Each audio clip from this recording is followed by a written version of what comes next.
5 match T20 సిరీస్లో భాగంగా south ఆఫ్రికాతో జరిగిన సెకండ్ టీ20లో ఘోరంగా ఓడిన టీమిండియా ఇప్పుడు మరో ఇంట్రెస్టింగ్ మ్యాచ్కు సిద్ధమైంది. ప్రస్తుతం ఈ సిరీస్లో సౌత్ ఆఫ్రికా ఇంకా టీమిండియా చెరకు మ్యాచ్ గెలిచి 1-1తో సమంగా నిలిచాయి. ఈ క్రమంలో మూడో టీ20 ఎవరైతే గెలుస్తారో వాళ్లకు సిరీస్ను సొంతం చేసుకునే అవకాశాలు మెరుగవుతాయి.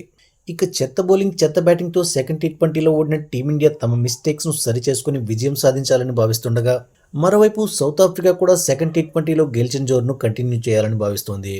అయితే ఈ సిరీస్లో ఇప్పటిదాకా జరిగిన 2 మ్యాచ్లు కూడా దాదాపు వన్ సైడెడ్గా ముగిశాయి. దాంతో మూడో టీ20 అయినా థ్రిల్లింగ్గా సాగుతుందేమోనని ఫ్యాన్స్ ఆశిస్తున్నారు. ఇక మన టీం విషయానికి వస్తే ఈ సిరీస్లోని ఫస్ట్ 2 టీ20లోనూ చాలా దారుణంగా ఫెయిల్ అయిన టీమిండియా ఓపెనర్ శుభ్మన్ గిల్పై రోజురోజుకు విమర్శలు ఎక్కువవుతున్నాయి. మరోవైపు గిల్ కోసం సూపర్ ఫామ్లో ఉన్న సంజు శాంసన్ను టీమిండియా మేనేజ్మెంట్ పక్కన పెట్టేసింది. కానీ గిల్ మాత్రం వచ్చిన అవకాశాలను సద్వినియోగం చేసుకోవడం లేదు. సంజుని ఓపెనర్గా తప్పించిన తర్వాత 14 ఇన్నింగ్స్లో ఓపెనింగ్ చేసిన గిల్ ఒక్క హాఫ్ సెంచరీ కూడా చేయలేదు.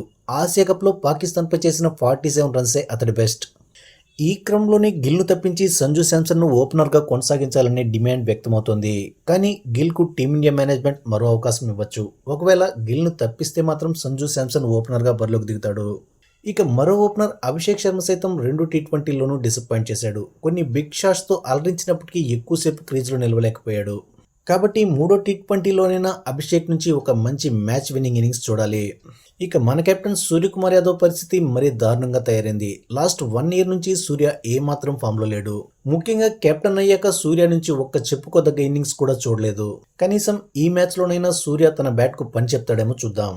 ఇక నెంబర్ 4లో తిలక్ వర్మ పర్వాలేదనిపించాడు. సెకండ్ టీ20లో అతను ఒక్కడే చివరి వరకు ఒంటరి పోరాటం చేశాడు.